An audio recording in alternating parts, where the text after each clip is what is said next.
Capítulo 3. La gota que colmó el vacío. El olor a sangre y tierra mojada impregnaba el claro del bosque. La lluvia, que había comenzado como un suave chubasco, caía ahora con fuerza, lavando a medias el barro y el vergonzoso resultado de la misión.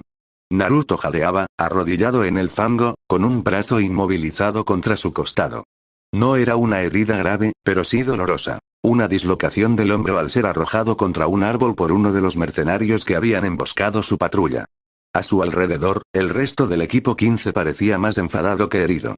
El Chunin al mando, Higao Uzuki, con el rostro tenso bajo la lluvia, evaluaba los daños. Un informe simple de reconocimiento fronterizo, dijo Higao, su voz era un filo de decepción. Instrucciones claras. Observar, no comprometerse. ¿Qué parte no entendiste, Uzumaki? Naruto tragó sangre y orgullo. Ellos, tenían a un prisionero. Un niño del pueblo cercano. Iban a matarlo. No podía solo, no podías interferir. Estalló Kotetsu, uno de los Chunin del equipo, frotándose una costilla magullada. Tu heroísmo estúpido nos delató. Eran 5 mercenarios con experiencia y un captura bestias. Casi nos matan a todos. Yo, intenté crear una distracción con clones, murmuró Naruto, sintiendo el sabor amargo de la excusa incluso en su propia boca. Sus clones habían sido inestables, apenas 5 sombras temblorosas que se desvanecieron al primer shuriken enemigo. El fragmento del Kyuubi dentro de él había rugido, ofreciendo poder, y en su desesperación por salvar al niño, había dejado que un hilo de ese chakra rojo escapara, envolviendo su puño. Había derribado a un mercenario, sí, pero la explosión bestial de energía había alertado a todos los demás en un radio de kilómetros. Una distracción patética, escutió Izumo, el otro Chunin. Y ese chakra, ese olor a bestia. Lo sentimos todos. Pusiste a todo el equipo en la mira. El niño del pueblo, asustado pero ileso, miraba a Naruto con una mezcla de gratitud y miedo. Incluso él se había apartado al ver los ojos de Naruto brillar con un destello rojo zafiro. De vuelta en Konoha, el informe de Higao fue directo y devastador. En la sala de audiencias del Hokage, la humedad de la lluvia aún se sentía en la ropa de Naruto, pero era nada comparado con el frío que emanaba del escritorio de su padre. Minato Namikaze tenía el informe frente a él. A su derecha, Omura Mitokado, uno de los consejeros del Hokage, fruncía el ceño con desaprobación. A su izquierda, en una muestra inusual, estaban Arashi y Kaito, recién llegados de su propia y exitosa misión en el país del hierro. Lucían impolutos, serenos. Desobediencia directa a las órdenes de un oficial superior, leyó Minato, su voz sin inflexión. Uso imprudente e incontrolado de un poder proscrito, poniendo en peligro la seguridad de su equipo y comprometiendo el objetivo de la misión. Daños colaterales a propiedad civil, ¿tienes algo que decir en tu defensa, Naruto? Naruto alzó la vista. El hombro le dolía atrozmente, pero el dolor en el pecho era peor. Vio la decepción plana en los ojos de su padre, el fastidio en los de los consejeros. Y luego vio a sus hermanos. Arashi dio un paso al frente, su postura era de deber y pesar. Padre, con todo respeto, esto es un patrón. El control de Naruto sobre su recurso sigue siendo deficiente. Su juicio en el campo está nublado por impulsos emocionales que no puede gestionar. Miró a Naruto, y en sus ojos azules idénticos no había ira fraterna, sino la evaluación fría de un estratega ante un riesgo de seguridad. Hoy fue un niño de un pueblo. Mañana podría ser un tratado de paz, un aliado clave. No podemos permitir que el legado del cuarto Hokage, la estabilidad de esta aldea, se vea comprometida por una falta de disciplina constante. Kaito asintió, añadiendo con un tono de pesar calculado. Hemos intentado ayudarlo, padre. Sesiones de meditación, ejercicios de control, pero hay una resistencia fundamental. Quizás es la naturaleza del chakra que lleva. Quizás es él. Pero el hecho es que es un peligro. Para sí mismo y para los demás. Las palabras resonaron en la sala silenciosa. No eran los insultos de los aldeanos. Eran un diagnóstico frío, una sentencia pronunciada por sus propios hermanos, envuelta en el lenguaje del deber y la razón. Fueron más cortantes que cualquier kunai. Naruto sintió que algo se rompía dentro de él, algo que ni siquiera los años de desprecio habían logrado quebrar del todo. La última y tenue esperanza de que, en algún lugar detrás del Hokage, estuviera su padre. O de que, detrás de los hermanos perfectos, hubiera un atisbo de camaradería. La recomendación del equipo de investigación de misiones, dijo Omura con voz grave, es la suspensión indefinida de privilegios de misión. Reasignación a tareas de mantenimiento interno bajo supervisión constante. Y reconsiderar su residencia dentro de los límites del complejo administrativo reclusión. Prisión domiciliaria. Ser tratado como el monstruo que todos creían que era. Minato cerró los ojos por un momento. Cuando los abrió, la decisión estaba tomada. Se aceptan las recomendaciones. Naruto, estás confinado a los terrenos de la aldea, excepto para tareas asignadas específicamente y bajo custodia. Reportarás a Ibiki Morino para evaluaciones psicológicas bisemanales. La custodia de tu situación recae ahora directamente en este despacho. Dismise despedido. No hijo, no muchacho. Despedido, como un shinobi fallido. El mensaje era claro. Ya no eras un activo, sino un problema a gestionar. Naruto dio media vuelta y salió. La lluvia había cesado, dejando un cielo plomizo y un aire pesado. No fue a su casa. Caminó sin rumbo, la rabia dentro de él era un océano negro y quieto, demasiado profundo incluso para el susurro del zorro. Solo había un vacío absoluto, un frío que le helaba los huesos. Sus pasos, por pura inercia del corazón, lo llevaron al parque abandonado, al muro junto a la finca Yuga. Necesitaba verla. Necesitaba el único espejo que no lo reflejaba como un monstruo o un fracaso. Dentro de la finca Yuga, en el dojo privado de la familia principal, se desarrollaba otra escena de fractura. Hinata había cometido un error durante la ceremonia del té para una emisaria del clan Daimi. Un error minúsculo. Servir el té con la mano izquierda ligeramente más alta que la derecha, un antiguo signo de desprecio sutil según un protocolo arcaico que ni siquiera la emisaria había notado. Pero ya sí lo había notado.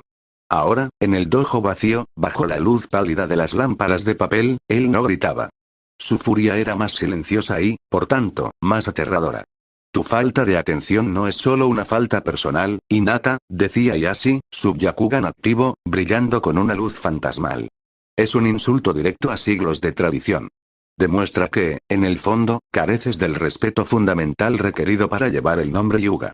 Que tu debilidad no es solo del cuerpo, sino del espíritu. Perdón, padre, susurró Hinata, temblando de pies a cabeza, arrodillada en el tatami. Sabía lo que venía. No sería un golpe de ira. Sería una lección. Ponte de pie. Asume la posición de la que Rokugen SH, ordenó. Un escalofrío de terror absoluto recorrió su espina dorsal. Los 64 palmos. Era una técnica avanzada, letal. Implicaba golpear los 64 puntos de chakra principales de un oponente en segundos, cerrándolos todos. En combate, era definitivo. En entrenamiento, contra un poste, era un ejercicio de extrema precisión y control. Para usarla en ella, padre, por favor, no, ahora. Su voz cortó el aire como una cuchilla.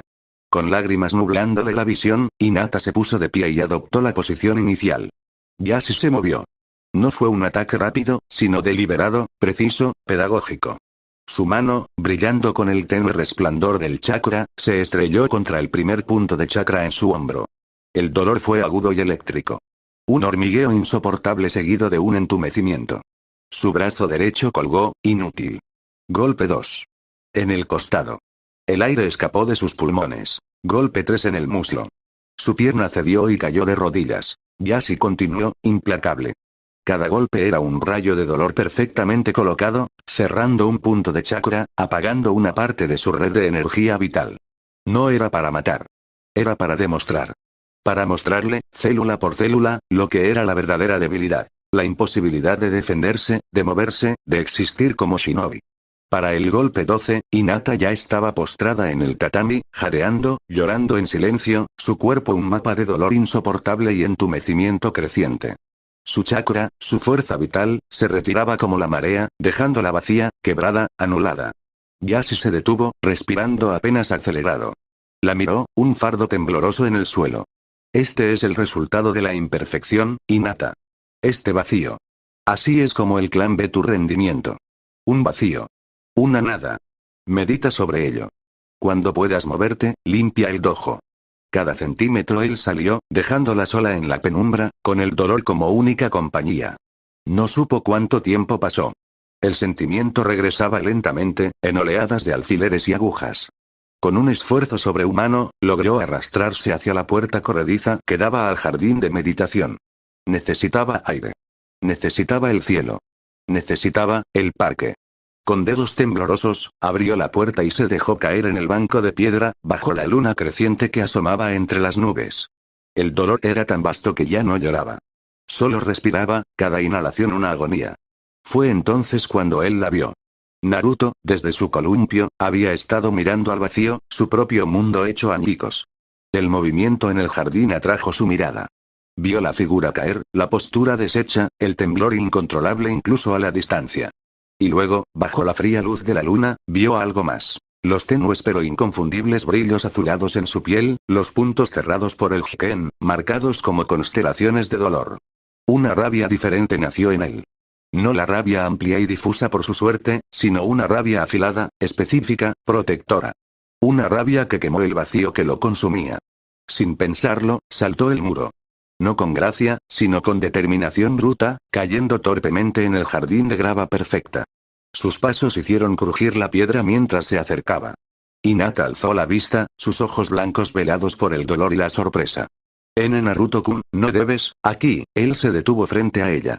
Su mirada recorrió su rostro pálido, las marcas en su cuello, su brazo colgando inerte. Vio el vacío en sus ojos, el mismo vacío que él sentía en su pecho. Pero en ella, había sido puesto allí a propósito, meticulosamente, por la mano de su propia sangre.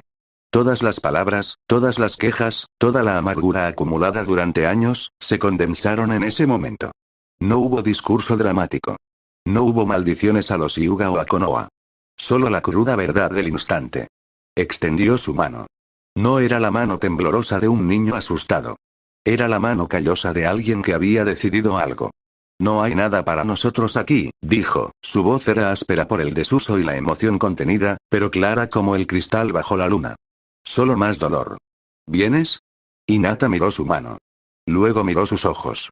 En ellos no vio lástima, ni heroísmo vacío.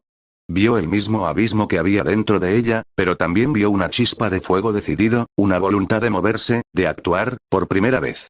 Vio la promesa de que el dolor no sería infligido por alguien que decía amarte, sino enfrentado junto a alguien que realmente te entendía. El miedo fue abrumador. El miedo a lo desconocido, a la traición, al castigo infinito. Pero ese miedo palideció junto al terror a quedarse, a ser anulada otra vez, a convertirse para siempre en la nada que su padre veía. Con un esfuerzo que le arrancó un gemido de dolor, Hinata alzó su mano temblorosa y la colocó en la de él. Su piel estaba fría, la de él, caliente. Sí, susurró, una sola palabra que cortó el último lazo con su vieja vida. Él cerró su mano alrededor de la suya con firmeza, pero no con fuerza bruta. Un ancla. Un pacto. La luna creciente, filo de una hoz en el cielo, fue la única testigo del momento en que dos almas rotas decidieron que, si el mundo solo les ofrecía vacío, ellos llenarían ese vacío el uno con el otro, lejos de la aldea que los había desangrado.